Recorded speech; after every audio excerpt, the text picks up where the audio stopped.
Business Spotlight, brought to you by Cross Rhythms and Baba Baboon. I'm Sonya. This is Business Spotlight in partnership with Cross Rhythms City Radio and Baba Baboon. Joining me in the studio this week, we've got the lovely Karen Barker, who's from We Build Bridges, which is a community interest company. Hello, Karen. Hello, Sonya. Nice to meet you. You too. How are you? I'm really good, thank you. Thank you so much for coming in for Business Spotlight. Now, Karen, before we go anywhere, if you just want to give our listeners just a little overview of what We Build Bridges actually is and what you do in the local communities. Okay, so start with the why.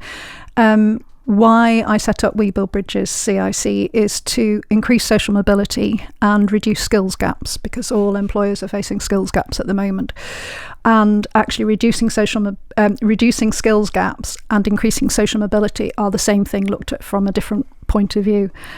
So what do? I enable good quality employers to get into schools. That's it. But I'll only deal with schools in underserved neighbourhoods, which will help with social mobility. Why is We Build Bridges needed? Because there's a lot of companies out there who'd be really willing to actually engage with schools, but there's a lot of barriers between the schools and the companies because they sort of live in different worlds and they don't really speak the same language. They don't understand how each other works. So companies can say, oh, we really want to go into school, but we can't get them to pick up a phone, or we can't, because schools are so stretched these days. They're working so hard. So We Build Bridges is there to help with the barriers between the schools and industry. I mean, when you say the barriers between, can you give an example or elaborate on what are the barriers, that are faced, whether it's with a school or actually with a business, with an employer? Okay, so schools have to be safe places for the young people there. So you can't just have somebody wandering in off the street because of safeguarding. So you have to make sure that the people coming in are accompanied. So that takes time to plan when a member of staff is free to be able to accompany the person. So that's one barrier. Another barrier is the language that schools use and the language that industry uses. So everybody speaks in acronyms. Every industry speaks in acronyms. And one thing that We Build Bridges does is translates between the two, because we've got experience in schools and experience in industry. So schools are really want to get industry in, but there's no point in somebody just coming in and talking about their organisation in language that the students don't understand and doesn't actually link to what they're learning, because the whole point of getting employers in is so that the youngsters can actually see that there's a point to what they're learning. So then We Build Bridges actually sits and works with the school to say, right, which GCSE course are you doing in science? Okay, so let's see what we can do to link that GCSE course into the skills that this company needs. And then I'll work with the company to say,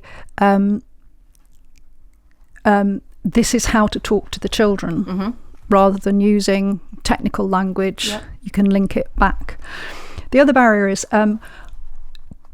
there's two other main ones. I actually had a remarkable conversation with somebody who'd set up his own digital company, employed 50 people, and I said, "Oh, would you come in and talk to youngsters?" And he said, "Why would anybody be interested in me?" And it's like, oh, for goodness sake, what you have done is remarkable. But because it's every day to them, they don't understand that what they are doing is actually different and special. So some of it is actually going out and badgering people and saying, yes, you're worth it. And another one is that people are frightened of teenagers. They can be really intimidated about the thought of coming in and talking to 120 year nines. I've actually seen somebody shaking before they've walked in. So that was one of my early ones. So I work with the people coming in to say, right, what are you comfortable doing? Because there's no point in saying, well, we want you to come in and do an entire day's workshop, translate it to the national curriculum and differentiate it all and make sure you meet the special needs issues for all the youngsters. So if somebody is really cautious, we'll start them out with saying, okay, come on in just for a 15-minute chat. We call them business breakfasts. Yes. So I know lots of them.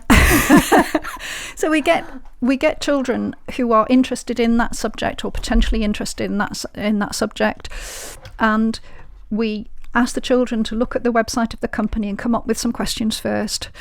Then we provide some pastries and a cup of tea, which the youngsters feel is very grown up, sit them somewhere like the school library, and then the person can come in knowing what the questions are going to be, knowing that it's a small group and they're sitting around the table. So that is one of the barriers, because of fear. Some people are actually quite anxious. Is it as well, when you say somebody's quite anxious, and again, I suppose it's going into different environments, isn't it? Yeah. But again, from what you're saying, is having that understanding, which is what everything, what we build bridges, what you're talking about, I guess you tell me if I'm wrong, but it's bringing, that, like you say, those links together, like you've explained, but in an environment which everybody understands. Yeah, that's a good way of putting it. Yes. Yeah, absolutely. And then with the organisations, do you find, is it time as well as somebody coming in and feeling maybe uncomfortable to talk about whatever they're doing, or not even thinking that it's going to be interesting to teenagers? Is it sometimes a timely thing where a business might go, I just haven't got time for that? Yes, yeah. And that depends on the size of the business and whether they see the benefits in actually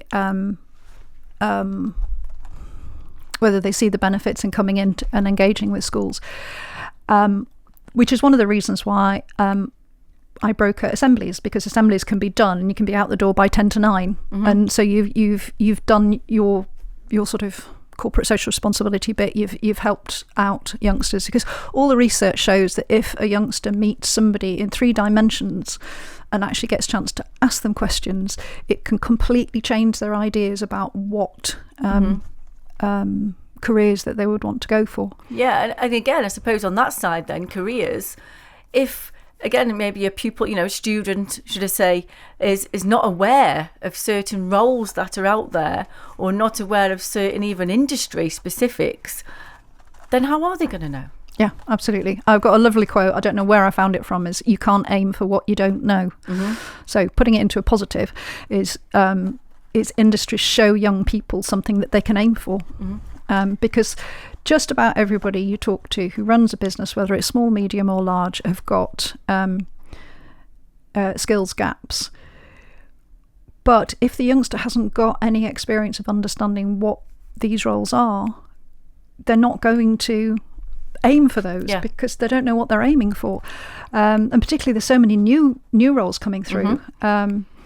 So for example, I was very lucky to, on the United Nations Day of Women in Science and Technology, a female ethical hacker came into a school and ran some workshops. Right. Really, really simple. I'd worked with her first to differentiate it so that what the youngsters could understand. Did some pupil voice, so surveyed the children before they came in. Would you consider a career in ICT? Surveyed the children when they came out. There was a 10% increase just on the basis of an hour's workshop of ones that would be interested in doing a career of ICT.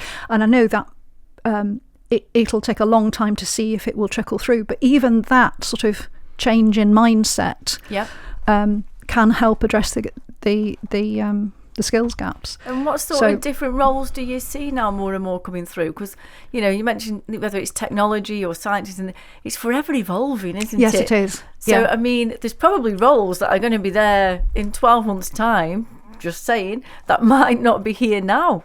I mean, how do you keep up with that?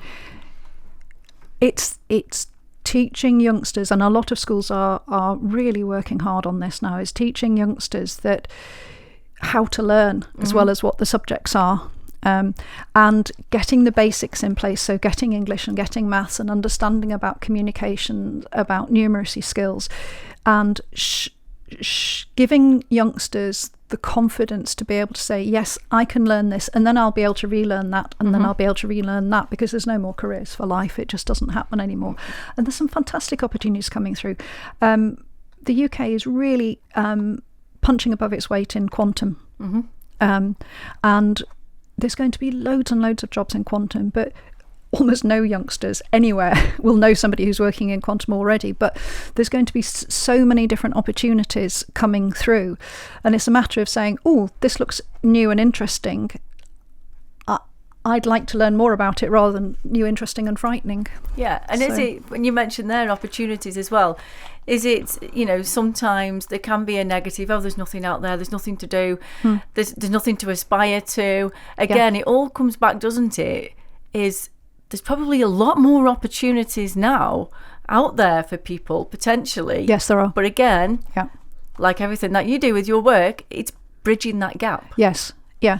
So I brought in somebody who was working for a quantum and AI company, and he had a Mohican, t-shirt, baggy jeans, and talking to the pupils, and they asked him, I pre-warned him, because it's often a question of how much do you earn, and he made it very clear he didn't have a degree, but he'd gone through the apprenticeship route and how valuable the apprenticeship routes are, and it was north of 100,000, and the children nearly fell off their seats, as well as the teachers, because it shows that actually this new weird thing, you can actually aspire to it, even if you don't think you are massively clever, as long as you are willing to actually try. And he was a real person, friendly and normal, not something sort of on a screen. Yes. Yeah. So, can I give you some examples of things that we've done with people? Because please do. There's so many benefits for business. So, I said about sort of starting light and doing the sort of tiny business breakfast, or we could do assemblies. These are all things I've done. I've done workshops where, and as I've said, where I work with somebody to make sure that it's suitable for the youngsters. But also, I'm always after people who will offer work experience. Because going into somewhere will just change a pupil's perspective, and I appreciate there are a lot of challenges for that. But as well as the T levels, the new T levels that are now coming through, they are brilliant. But one of the things that I've done with a couple of teachers is work experience for teachers in industry. Okay, that's interesting. And that has had a real knock-on effect in the classroom, because the teachers suddenly, their eyes get open to exactly how you can apply the learning, the curriculum to what they've been doing in industry, and it gives them a real boost. And it's also massive free advertising for the company that does it, because the teacher says, well, when I was in, and when we did this, and it becomes a really good soft marketing tool for the company, and also increases the breadth and depth of their applicant pool later on, because the youngsters will have heard the name of this company, and so when they are actually looking for jobs, they're more likely to apply for a company that they've heard good things about. So also, careers fairs are fantastic. They've been around for quite a long time. Quite a lot of companies are quite used to doing those. Mock interviews, so coming in and helping, because a lot of youngsters are so terrified of it's like me with this interview now. I'm feeling as though I'm on a sort of job interview, and because it's, as you were saying earlier on, you're out of your comfort zone. So the more practice you can get, the better it is. I mean, ultimately, because I'm still in the early days of the CiC, I would love to be able to do project-based learning. I've done it in a previous life, where you actually look at a problem that the company is facing themselves and get young career people from the company to come into the school and get the youngsters to do solutions to this problem, then present them to the company board. As I said, I've done that in a previous incarnation, but I'd be very open if anybody wanted to offer to trailblaze some project-based learning in Stoke-on-Trent area. So, benefits for employers. Do you mind if I keep talking? Yeah, just before you go on about sort of employers though as well, from what you're saying there, from a business owner, yes, what you mentioned there, which resonated quite a bit actually, is that brand awareness, but doing that brand awareness in a different way. So like you say, you're coming in and not just saying that you're doing something, but actually having that input. Yeah.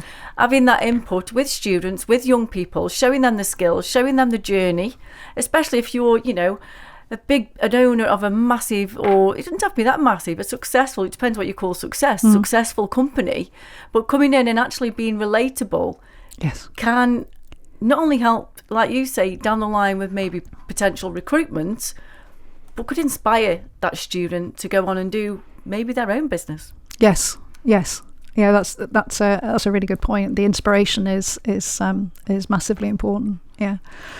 On the benefits to employers. Go on then, quick fire. Let's go, Karen. A quick fire. Skills gaps. Helping close the skills gaps, making sure that students choose exam qualifications that will help them get into the company. Company name recognition. I will always do social media for people. Positively influence pupils when applying for roles. Influence the skills that are actually being taught into schools, because schools are listening to companies now. Great way of demonstrating your corporate social responsibility that's a bit different than picking litter. The employees who've come in have said it's helped with their communication skills in a safe area, because I can give feedback and help. If an apprentice comes in and talks to youngsters, they can fulfil quite a few parts of their apprenticeship portfolio by going into school and talking. And I've had a lot of feedback from employees who said they feel really valued by coming in for a day. It gives them a real boost. So actually, job satisfaction of the people in the company as it is goes up, and they enjoy having a day out.